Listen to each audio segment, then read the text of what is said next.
Assalamualaikum warahmatullahi wabarakatuh dan selamat sore pemirsa sekalian.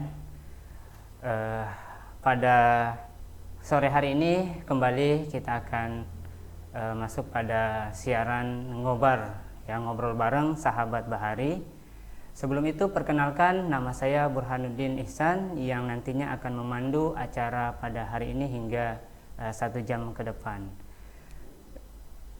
Di tengah-tengah kita sudah hadir, ya, narasumber yang nanti akan membawakan, ya, judul pengembangan budidaya kepiting bakau di Kaltara. Apa kabar, Pak? Baik. Assalamualaikum warahmatullahi wabarakatuh. Assalamualaikum. Nah, kita ketahui bersama bahwa kepiting bakau saat ini merupakan produksi perikanan yang sangat besar yang juga bisa menjadi devisa daerah khususnya di Kalimantan Utara dan umumnya di Indonesia. Sebelum itu nanti kita akan mendengarkan beberapa hal yang akan disampaikan oleh pemateri kita atau narasumber kita pada hari ini berkaitan dengan pengembangan budidaya kepiting bakau di Kaltara. Karena beliau juga merupakan peneliti sekaligus dosen, ya, di Universitas Borneo, Fakultas Perikanan, jurusan Aquaculture. Untuk itu saya akan masuk, ya, pada pertanyaan pertama, atau mungkin silakan Bapak Happy bisa memperkenalkan diri terlebih dahulu. Baik, bismillahirrahmanirrahim. Assalamualaikum warahmatullahi wabarakatuh. Saya Happy Romo, saat ini sebagai dosen di Prodi Aquaculture, Fakultas Perikanan dan Ilmu Kelautan Universitas Borneo Tarakan. Mungkin itu singkatnya.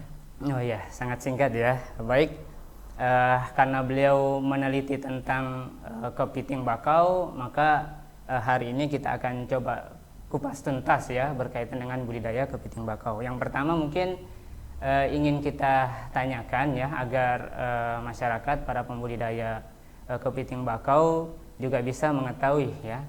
Yang pertama, Pak, bagaimana atau sebesar apa, ya, potensi kepiting atau budidaya kepiting bakau yang ada di Tarakan atau Kaltara ini, Pak?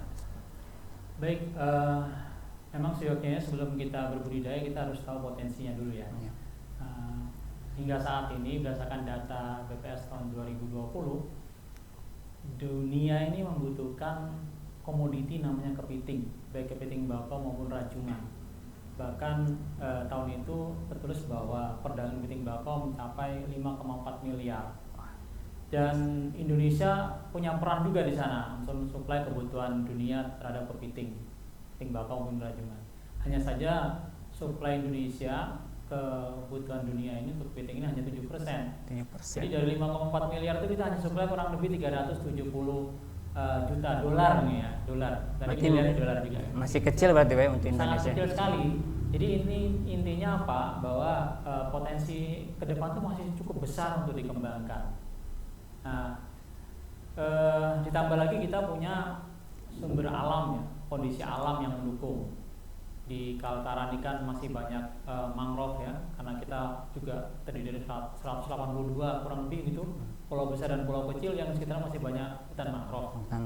Kemudian juga kita punya potensi yang lain ditambah tradisional yang luas, kemudian juga punya hutan mangrove. Nah, notabene-nya hutan mangrove ini sebagai tempat hidupnya atau habitatnya si kepiting bakau itu sendiri. Jadi kalau misalnya mau dikembangkan di Kaltara khususnya ini sangat menjanjikan sekali. Pasarnya nggak usah khawatir. Tadi dunia masih butuhkan berapa produk besar, kita akan serahkan pasar. Oke, ya. Berarti kedepannya karena tadi serapan untuk Indonesia masih 7%, ya, Pak, masih kecil. Kalau Kaltara sendiri kan tadi sudah disampaikan bahwa luas hutan mangrove-nya masih banyak. Nah, kira-kira kalau hubungan hutan mangrove dengan kepiting bakau seperti apa nih, Pak? Ya, secara biologi, ya, ekologi kepiting bakau itu kan di hutan mangrove. Yeah. Jadi dia akan mencari makan, gitu, ya. Berkembangnya sih kalau dia kawin dia di laut dalam, kemudian nanti setelah dia menetas berubah jadi larva, kemudian menjadi megalopa dan berubah menjadi juvenil, dia akan berbuaya lagi ke mangrove. Di sanalah tempat makanannya. Jadi kalau misalnya hutan mangrove-nya bagus, terjaga dengan baik, otomatis kan makanannya banyak. Kalau makanannya banyak, kepitingan juga banyak. Terbukti nih di tempat kita, ya, sebagian besar kepiting itu yang diekspor ini berasal dari penangkapan. Sayangnya ini sayang sekali, ini data dari KKP juga 2020. Di sana ada 5 kota, 5 provinsi bahkan, 5 provinsi pensuplai kepiting terbesar di Indonesia. 5 provinsi. Ya.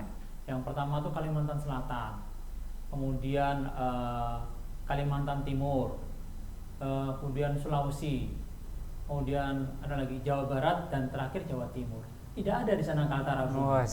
Padahal dari datanya itu, data potensi, di sana Kalimantan Selatan itu produksinya 3.800-an berapa gitu, ton per tahun.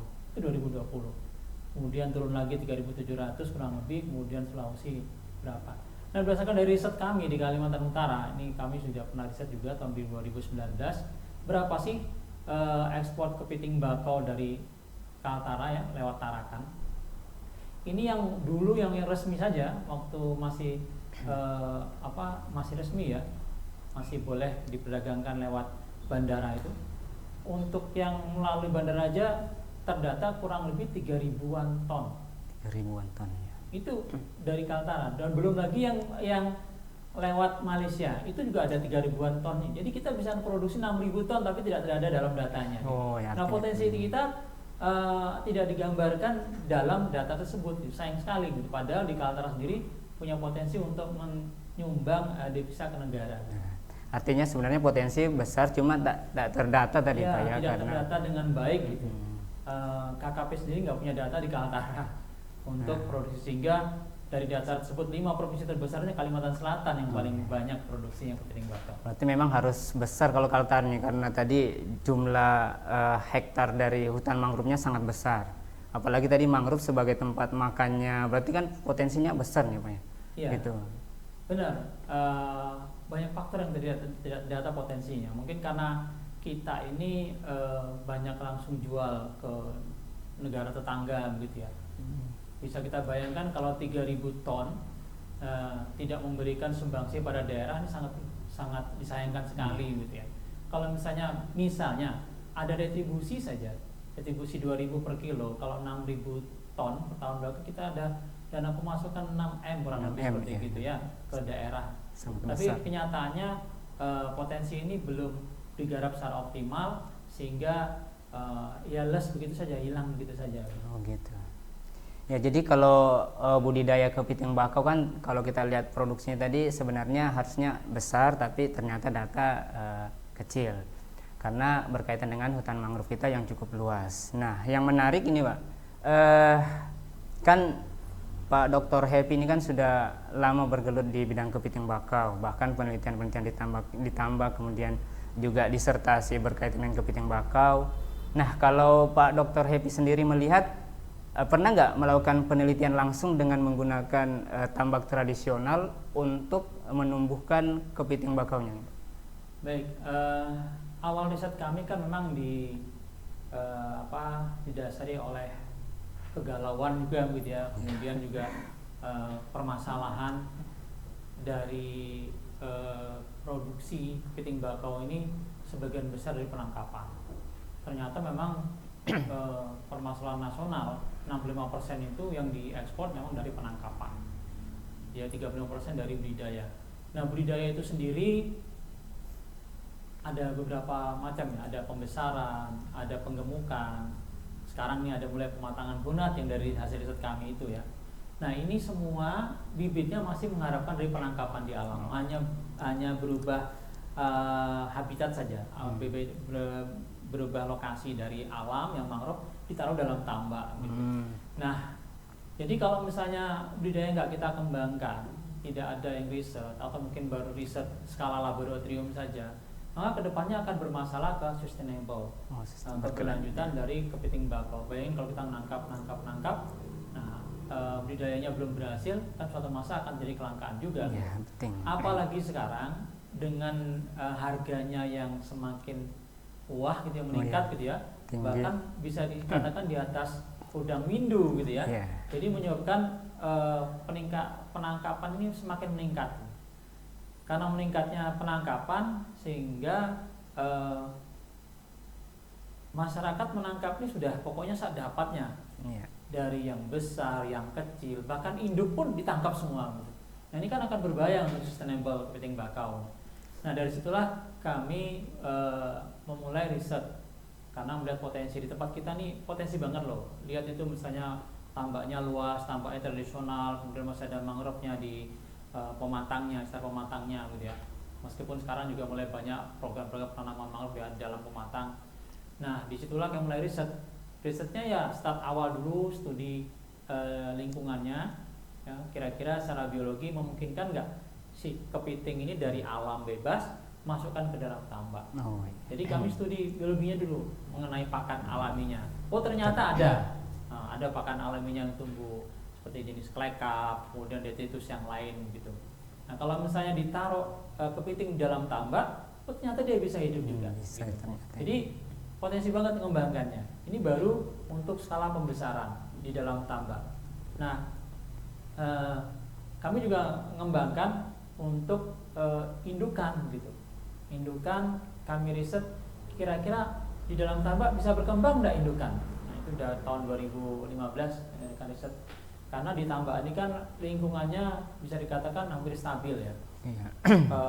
Tambaknya yang luas, jadi kan volume airnya besar. Besar ya. Nah, fluktuasi udara tidak terlalu tinggi gitu, seperti di kolam-kolam kecil atau di kelas akuarium. Iya.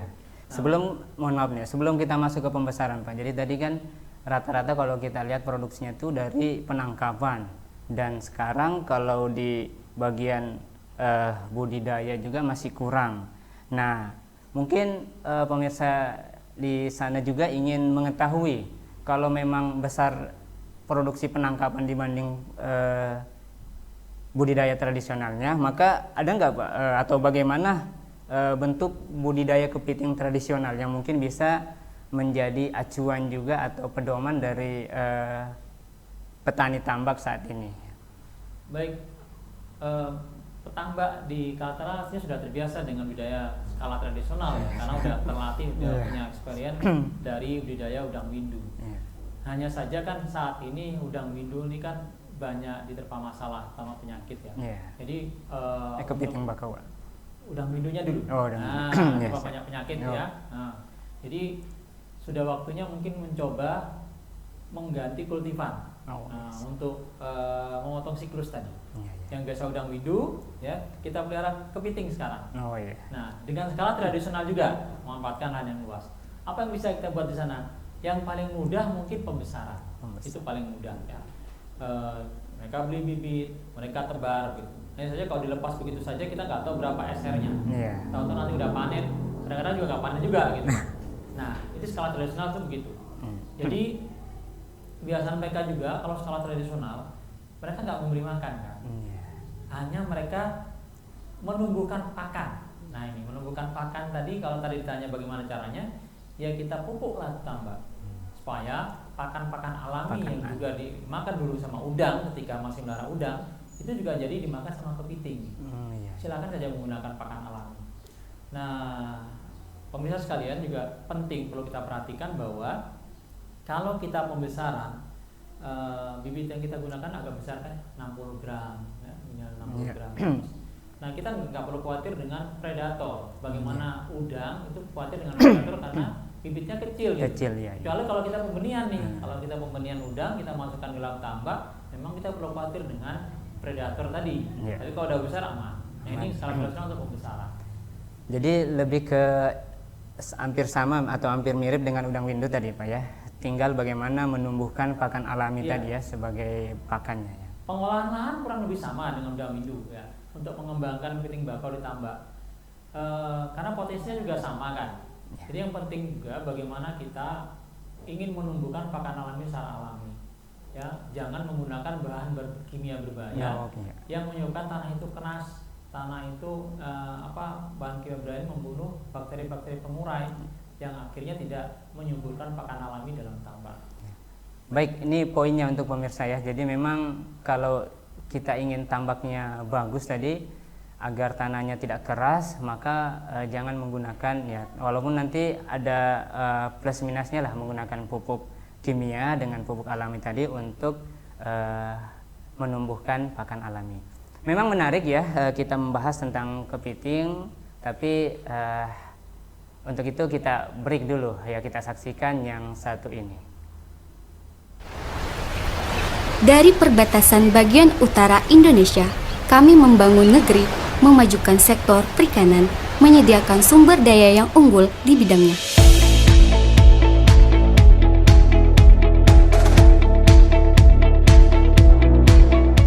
Salam Bahari.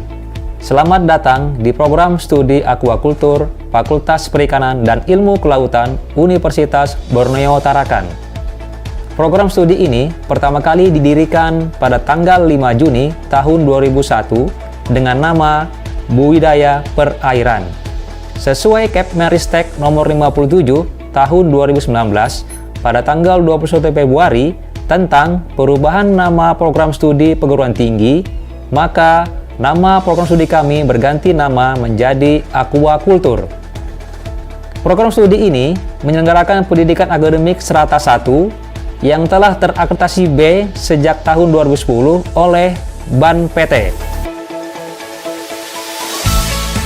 Hai. Hai, Kalian lagi ngapain nih? ini saya lagi ngamatin sampel buat diteliti nanti. Nah, rutinitas seperti ini adalah kegiatan yang akan kalian temukan selama menempuh proses pendidikan di program studi Aquaculture. Fasilitasnya sangat lengkap. Terdapat beberapa laboratorium yang akan mendukung kegiatan penelitian kita dalam menyusun skripsi ataupun tugas akhir. Selain itu, laboratorium juga dilengkapi dengan penunjang yang memadai, sehingga kita dapat melakukan kegiatan praktikum sesuai dengan bidang yang kita tekuni.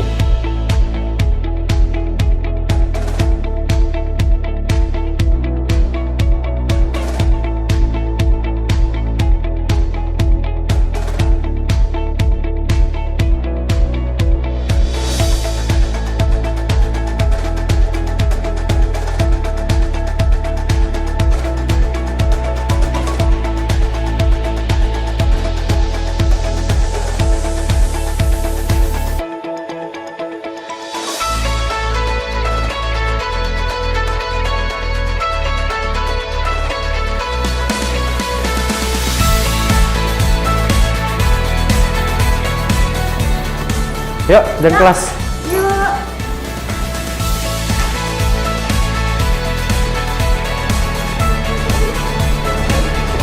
Permisi, Pak. Nah, ini adalah ruang kelas yang digunakan dalam proses belajar, di mana ruang kelas ini dilengkapi dengan fasilitas pendukung yang lengkap, sehingga proses transfer ilmu pengetahuan dapat berjalan dengan maksimal. Oke, pertanyaan, silakan.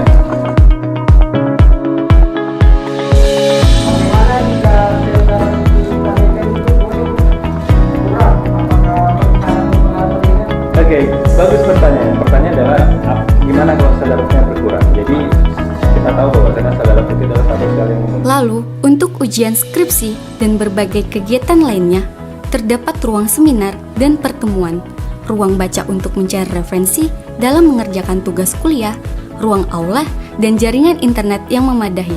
Di sini juga terdapat fasilitas olahraga loh. Eits, masih ada lagi. Sebagai penunjang minat dan bakat, mahasiswa program studi Aquaculture juga bisa mengikuti beberapa kegiatan organisasi, baik internal maupun eksternal.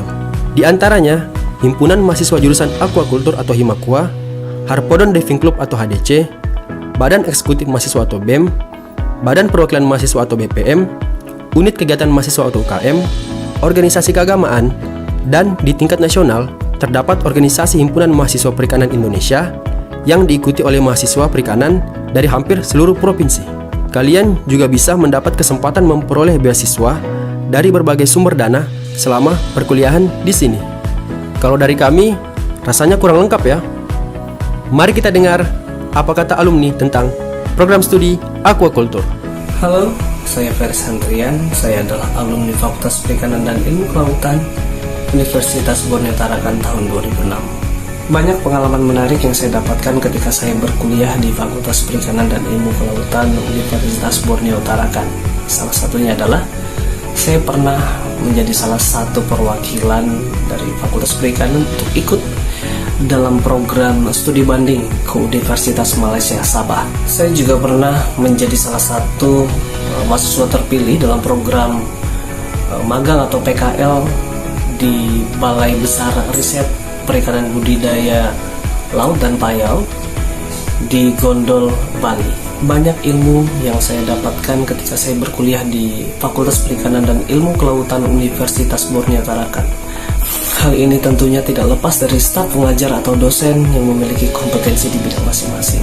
Pasca menyelesaikan studi di Fakultas Perikanan, saya bekerja sebagai pegawai honorer di Balai Karantina Ikan Pengendalian Mutu dan Keamanan Hasil Perikanan Tarakan. Dan saat ini saya bekerja sebagai ASN di Unit Pelaksana Teknis Dinas Penerapan Mutu Hasil Perikanan di bawah Dinas Kelautan dan Perikanan Pemerintah Provinsi Kalimantan Utara.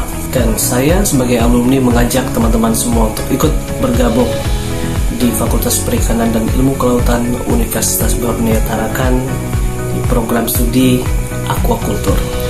Salam Bahari.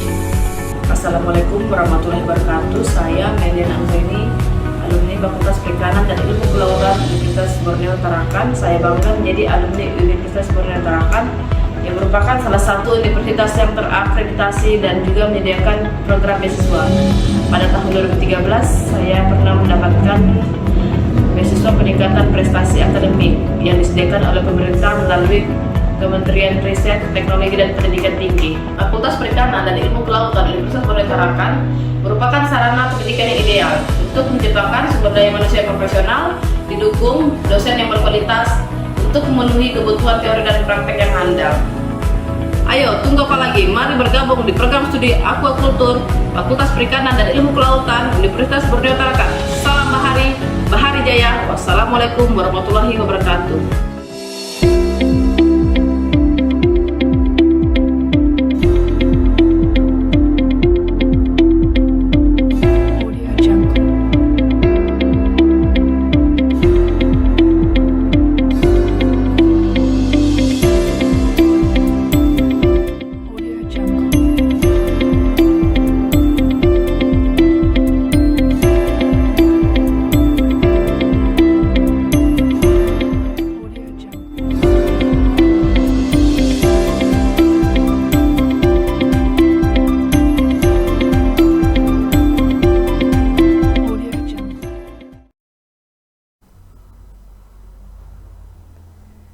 Ya, pemirsa sekalian, ya kembali kita pada ngobrol bareng sahabat Bahari yang hari ini kita membawakan tema mengenai pengembangan budidaya kepiting bakau di Kaltara. Ya, menarik tadi pembahasan yang sudah kita lalui ya mengenai bagaimana potensi kepiting bakau, kemudian hubungannya dengan hutan mangrove serta bagaimana atau cara untuk membudidayakan kepiting bakau. Nah, menarik ini untuk kita lanjutkan. Yang pertama, karena sudah kita membahas tentang potensinya, maka perlu juga kita mengetahui prospek ini ya Pak Dr. Happy ya. Jadi kalau kita lihat bagaimana atau Bapak melihatnya ya prospek dari budidaya kepiting bakau di Kaltara ini Pak. Baik, kalau bicara prospek tadi jelas kita tadi sudah di awal sudah kita kupas ya, dimana berapapun produksi yang kita hasilkan akan diserap pasar. Itu dalam ilmu ekonomi sudah luar biasa sekali gitu kalau untuk komoditi kepiting bakau. Jadi kita tinggal mengembangkan saja dalam budidaya. Kita mau mengembangkan budidaya selain penangkapan dengan memanfaatkan tambak tradisional. Budidaya itu semua kegiatan budidaya yang ada di Kaltara ini semua butuh bibit ya. Nah, berarti ada lagi prospek yang terbuka baru lagi untuk proses usaha, yaitu pembenihan kepiting bakau yang belum ada. Sudah penangkapannya prospek banget, budidayanya lagi didukung dengan kondisi alam yang ada, tambah lagi satu usaha yaitu pembenihan kepiting bakau. Jadi 3 prospek semua untuk kepiting bakau ini. Dan yang belum berkembang lagi tentang pengolahannya lagi. Nah, ada banyak kepiting yang mati yang nggak bisa diekspor gitu ya, karena mati kan, karena kebiasaan mengekspor kepiting ini kan dalam 3 bentuk ya, bentuk beku, kemudian bentuk segar, dan bentuk olahan. Nah ini juga berlaku bagi rajungan juga demikian. Hanya saja sebagian besar kalau kepiting bakau dia dalam bentuk segar. Jadi yang mati-mati ini dijual di lokal, diolah secara tradisional, diambil dagingnya gitu, dijual kiloan gitu. Ini prospek juga. Jadi kalau misalnya mau dikembangkan, ini akan menjadi salah satu kegiatan ekonomi yang bisa meningkatkan pendapatan masyarakat. Artinya prospeknya tidak hanya kepiting yang hidup, ketika baru mati saja masih bisa menjadi cuannya atau memajukan ekonomi ya Pak ya? Betul. Itu belum lagi nanti dari limbahnya kepiting ya. Kalau misalnya ada pengolahan pasti akan ada limbahnya. Seperti udang kan, ada perusahaan udang, ada limbahnya. Ada perusahaan bandeng, ada limbahnya. Dan limbah itu kalau secara kreatif atau secara optimal diolah akan menjadi, bahasanya tadi akan salah sumber yang potensi untuk ekonomi. Nah kepiting juga gitu. Kalau misalnya tadi yang olahan kepiting nih menghasilkan cangkang-cangkang, ya maka fungsinya sama seperti cangkangnya udang itu. Itu perspektifnya. Baik ya, jadi prospeknya bukan hanya yang hidup, yang mati, ternyata bentuk-bentuknya juga nanti beda-beda tadi sudah disampaikan, mulai dari bentuk pengolahannya, bentuk pembibitan ya, kalau tadi mau mengarah sustainable ya untuk bibit dan pembesaran. Nah ini menarik kalau memang kita ingin membudidayakannya. Tentu kita lihat dari awal, yaitu dari pembibitan. Nah berkaitan dengan pembibitan untuk kepiting bakau gimana nih Pak? Kalau lihat kondisi pembibitan skala besar di Indonesia, ini memang SR-nya atau survival rate, angka hidupnya itu masih rendah. Ya paling berkutat 10%. Katakan ada informasi 30%, nyatanya bibitnya mana?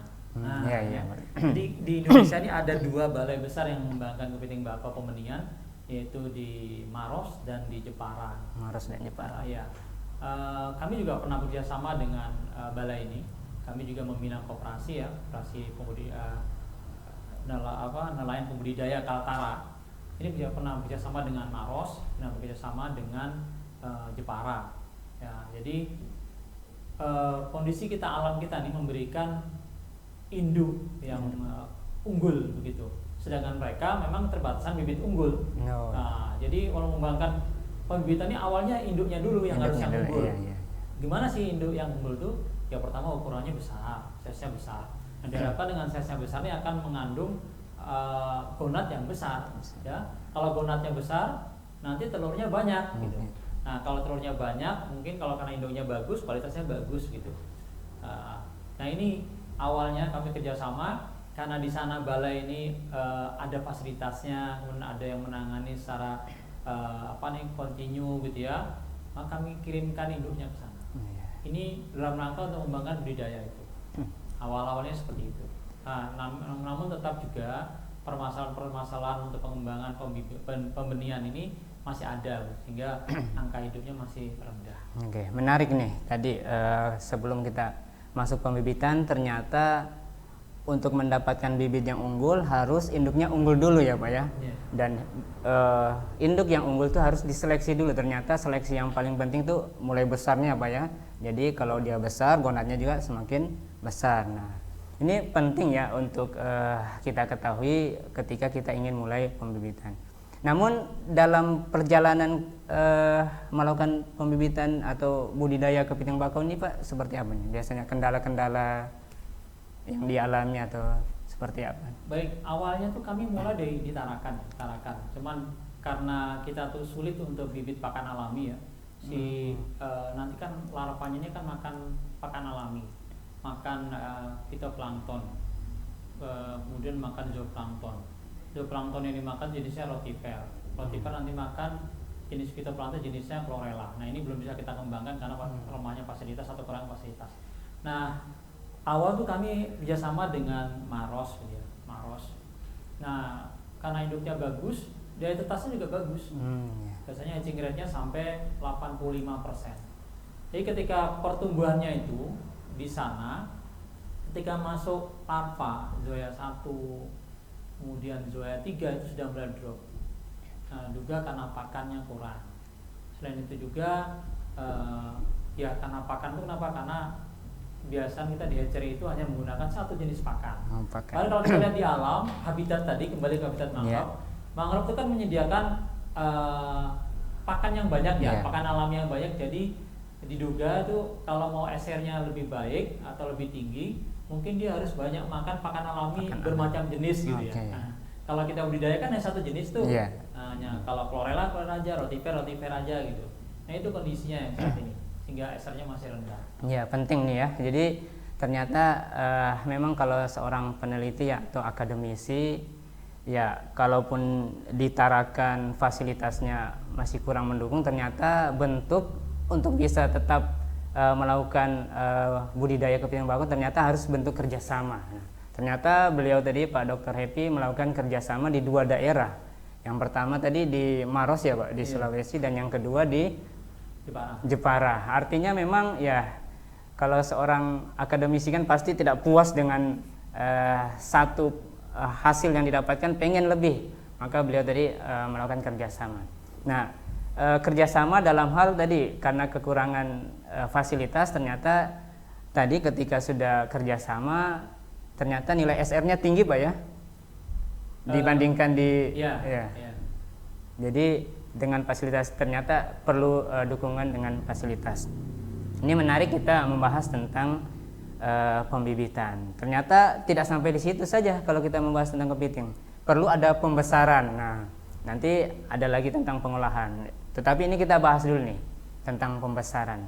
Nah dari pembibitan kemudian pembesaran ini biasanya kalau ditarakan tuh seperti apa Pak kalau untuk budidaya kepiting bakaunya? Baik, kalau kita runut dari pembibitan tadi ya, pembibitan, permasalahan di pembibitan itu bibit yang sudah dipelihara di hatchery itu udah 2 bulan. 2 bulan. Ukurannya kalau lebar ya, itu hanya 1 cm, 1 sampai 1,5 cm, kecil banget. Jadi masyarakat yang membeli itu nggak mau gitu, kekecilan. Mereka minta sebesar koin 100 dulu ya, 200 lah ya, itu kan besar banget. 2 cm. Nah, di hatchery kan nggak punya fasilitas untuk membesarkan itu, karena kalau misalnya ruangannya kolam atau hanya kolam gitu, nanti proses kanibalnya akan tinggi. Nah jadi karena kerjasama tadi kami yang bersama mitra koperasi nelayan pembudidaya itu yang ada di Kaltara ya, ini berusaha untuk biasanya kalau ikan itu penggelondongan. Nah sebelum masuk pembesaran itu penggelondongan. Dari yang 1 cm ini kami besarkan, tambah awal di jaring selama sebulan, setelah itu langsung ditambah yang besar. Itu juga udah kami teliti, ternyata memang kalau dijaring pun meskipun dengan kepadatan 1 ekor per meter persegi ini kalah besar dengan yang kita langsung di tanah ditambak. Yang kita jaring juga, jadi nggak jaring jantung. Nah diduga kalau di tanah itu kan banyak pakannya yang beraneka ragam, alaminya detritus tadi, kemudian ada prekap tadi, menyebabkan dia dengan umur yang sama lebih cepat besar yang di tanah tadi dibanding yang di jaring meskipun dalam tambak. Nah itu proses penggelondongannya sebelum masuk ke pembesaran itu yang sudah kami lakukan di Kaltara. Oh artinya dari pembibitan, karena tadi masyarakat kalau melihat yang dari pembibitan itu masih kecil, ternyata perlu digelondongannya lagi.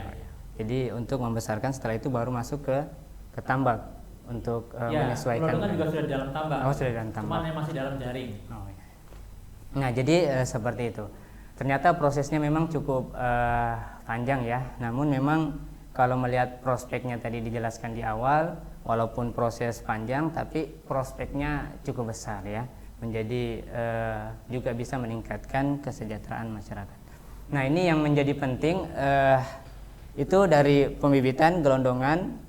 Kalau misalkan pembesaran sudah ada ya Pak di sini di tambak tradisionalnya. Ya, yang di tempat kita ini ada budidaya kepiting soka. Soka, ya. Kemudian ada pembesaran, ada penggemukan, dan yang belum ada itu pematangan gona.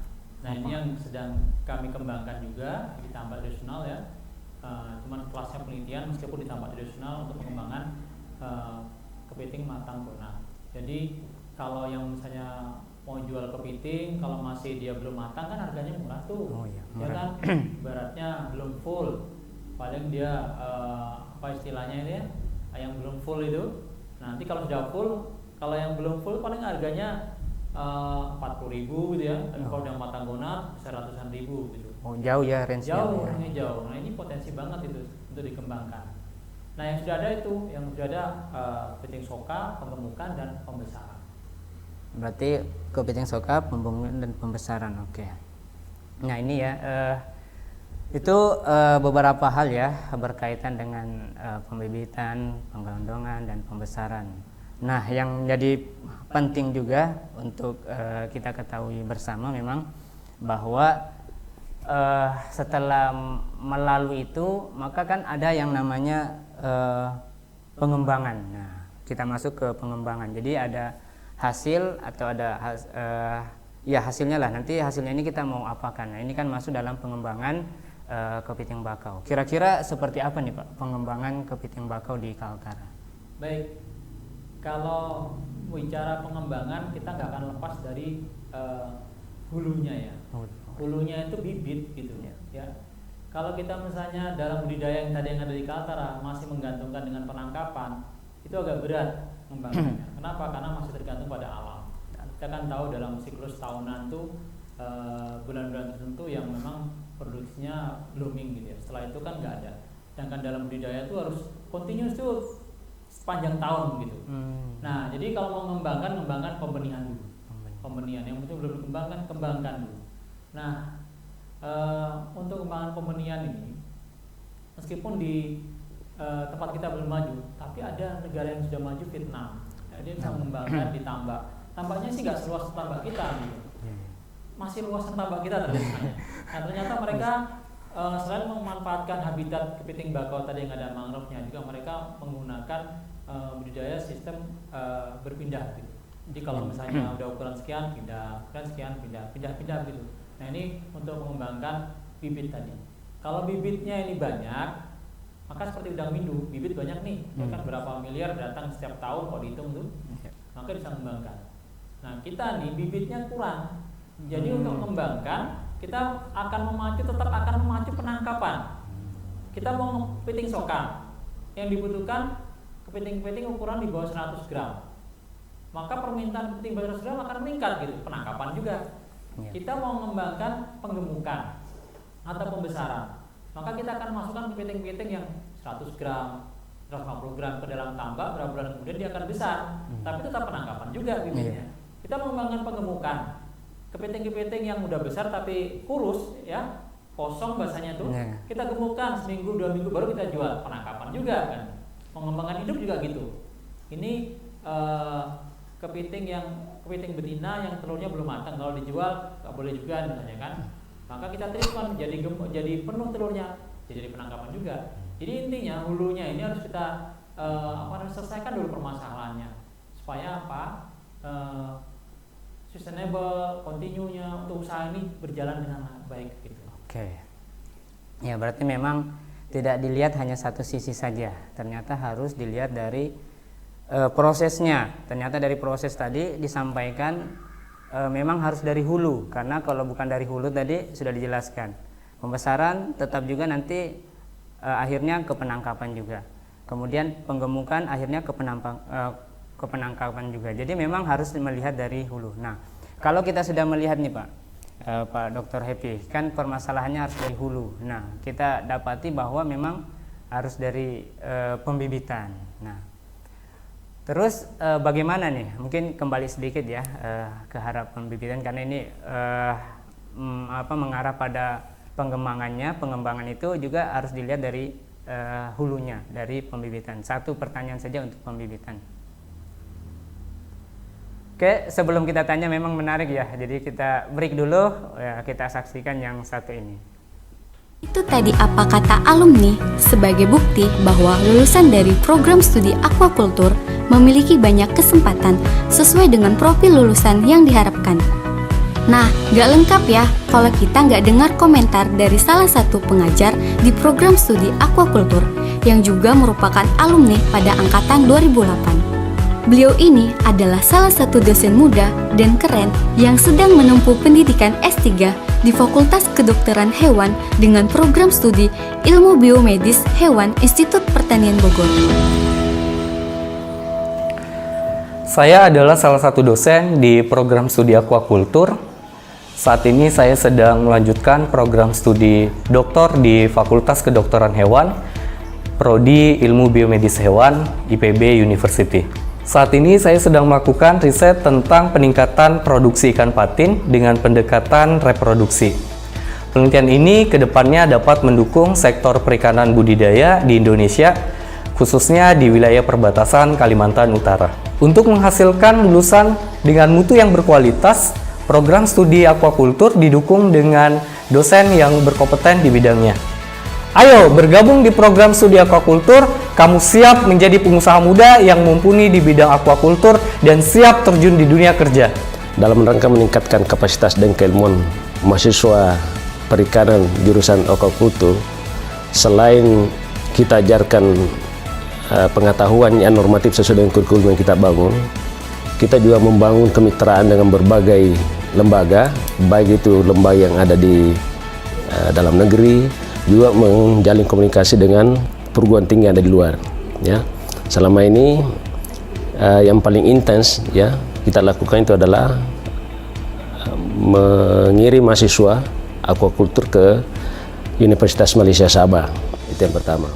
Yang kedua, terkait dengan lembaga-lembaga riset atau balai-balai yang ada di dalam negeri, karena apa yang diajarkan di fakultas ya khususnya di aquaculture, bagaimana caranya nanti dikembangkan, bagaimana caranya diimplementasikan pada saat dia keluar dari kampus itu, makanya dia diarahkan untuk belajar di lembaga-lembaga yang sudah ada di pemerintah.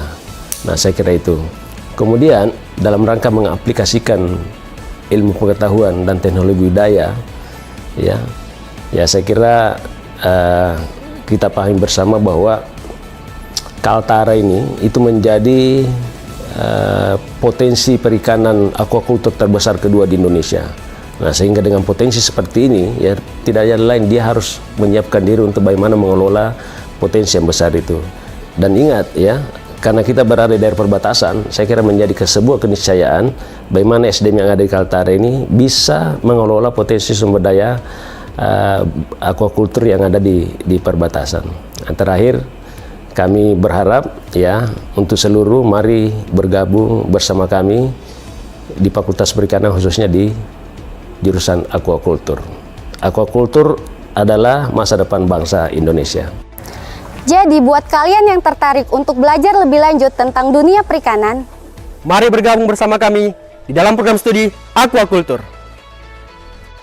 Dan jadilah bagian Keluarga Besar Fakultas Perikanan dan Ilmu Kelautan Universitas Borneo Tarakan. Salam Bahari. Bahari Jaya, Salam Bahari. Bahari Jaya, Salam Bahari. Bahari Jaya.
Pemirsa sekalian, kembali ya kita masuk di segmen akhir nih untuk membahas tentang pengembangan budidaya kepiting bakau di Kaltara.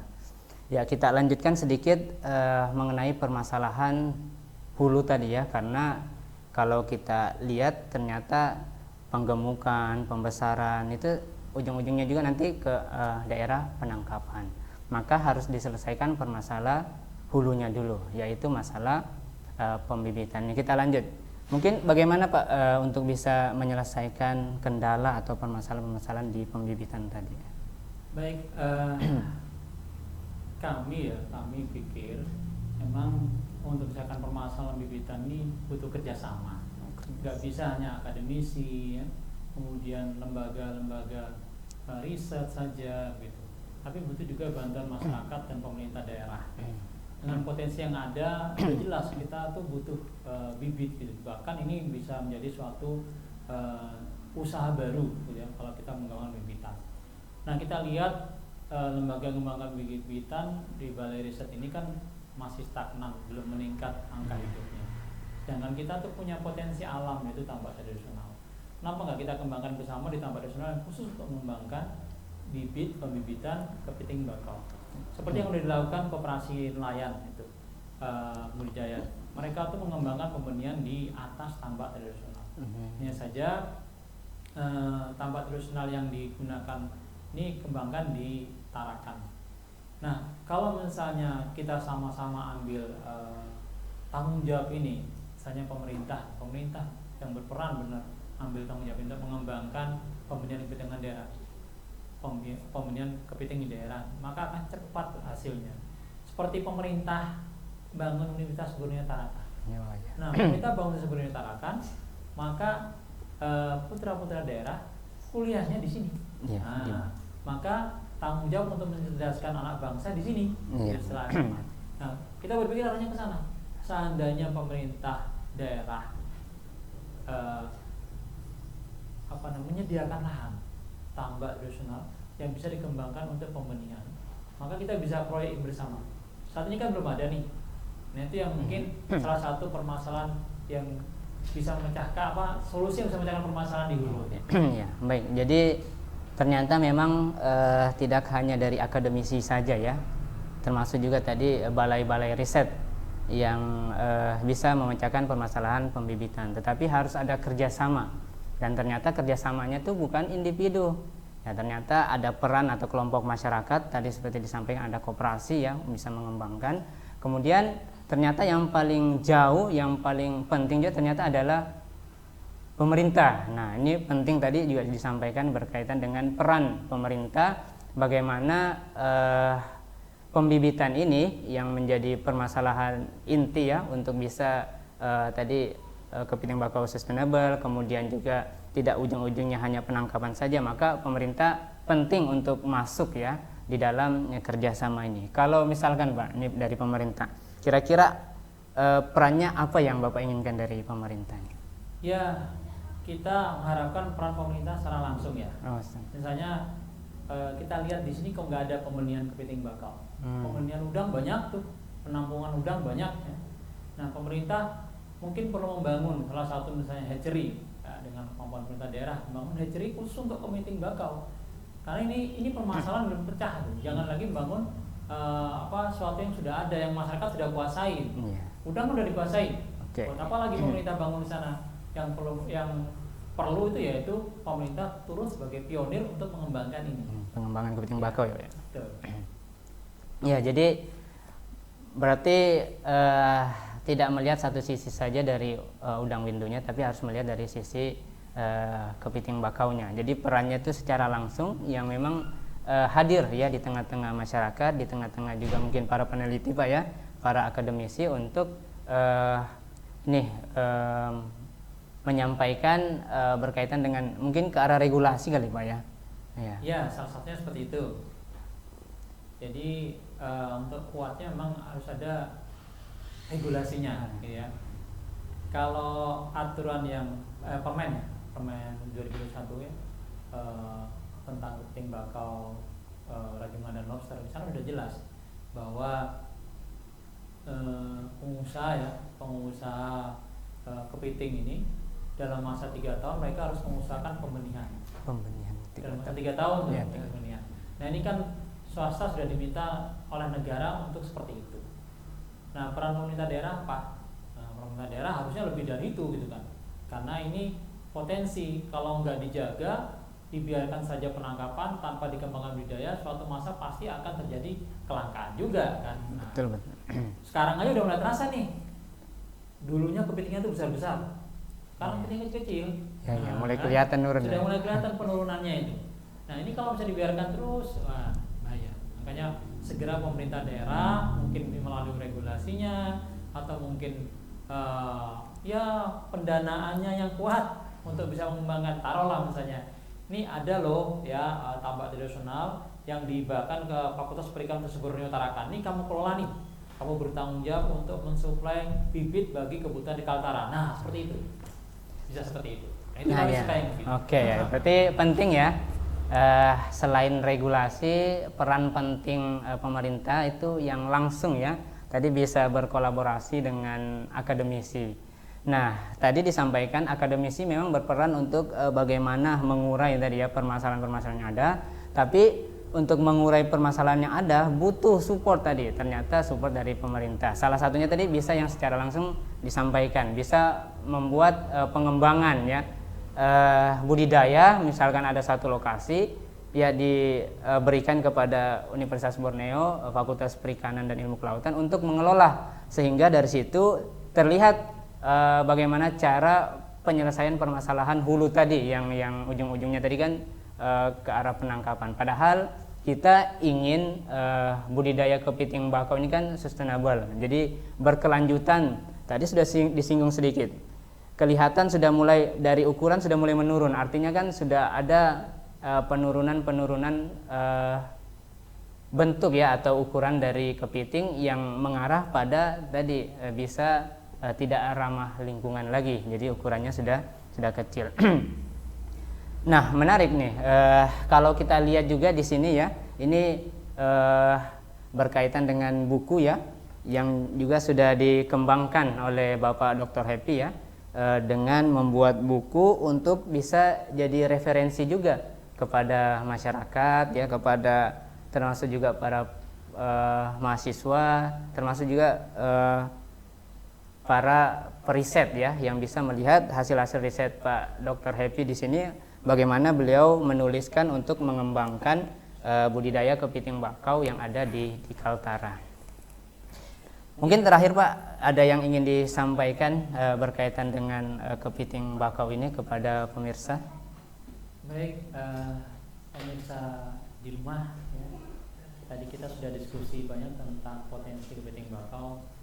Jadi bapak-bapak yang berkecimpung langsung dalam budidaya di tambak tradisional bisa menjadikan ini salah satu referensi. Jadi kita nggak hanya melihara bandeng dan udang saja, kita bisa juga mengembangkan kepiting dan bandeng gitu. Nah, emang nggak bisa bersama-sama, bandeng sama udang dengan kepiting nggak bisa bersama-sama karena sama-sama sifatnya makannya juga sama gitu ya. Bahkan kepiting itu bisa menjadi carrier gitu. Makanya bapak-bapak bisa berganti ya, ganti komoditi misalnya. Misalnya bapak konsentrasi mengembangkan kepiting satu siklus. Nah ini bisa memutuskan penyakit juga, satu siklus atau 2 siklus, kemudian berikutnya baru udang gitu. Bisa dikombin juga atau di sharing dengan bandeng. Nah ini bisa untuk meningkatkan pendapatan Pak. Jadi yang sejahtera bukan hanya penjaga tambak. Nah penjaga tambak yang memanfaatkan lokasi tambak bapak, mereka masukkan kepiting sebanyak-banyak, padahal di sana ada udangnya gitu. Yang tumbuh, yang dominan ini kepitingnya gitu ya. Lalu kalau lahannya luas banget gitu, 50 hektar satu peta, oke lah. Tapi tetap SR-nya akan rendah. Nah, supaya dua-duanya dapat, penjaga dapat, si pemilik tambak juga dapat, maka perlu dipikirkan diversifikasi budidaya.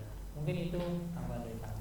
Ya, penting ya statement terakhir tadi, untuk mengembangkan keduanya perlu ada diversifikasi ya, budidaya perikanan khususnya tadi budidaya kepiting bakau dan juga udang windu.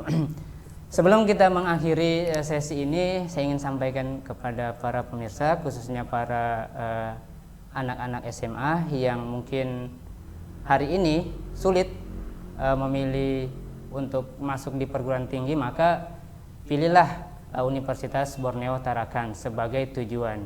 Dan tidak lupa, karena kita lihat potensi perikanan sangat besar, maka perlu memilih program studi yang ada di Fakultas Perikanan dan Ilmu Kelautan ya. ada di sana aquaculture yang tadi kita bahas tentang pengembangan budidaya kepiting bakau, ada teknologi hasil perikanan ya, nanti hasilnya akan diolah, kemudian ada juga manajemen sumber daya perairan yang nanti akan mengelola berkaitan dengan potensi perikanan. Nah, jadi kami sarankan bagi mahasiswa yang ada di sana ya, di luar sana yang belum memilih, maka pilihlah Fakultas Perikanan dan Ilmu Kelautan sebagai tujuan akhir. Terima kasih saya ucapkan kepada pemirsa yang masih stay ya, bertahan di akhir sesi ini. Saya ucapkan terima kasih dan semoga sehat selalu dan bahagia, dan kita tunggu pada episode yang berikutnya. Ngobrol bareng sahabat Bahari. Terima kasih. Wassalamualaikum warahmatullahi wabarakatuh. Waalaikumsalam warahmatullahi wabarakatuh. Terima kasih, Pak.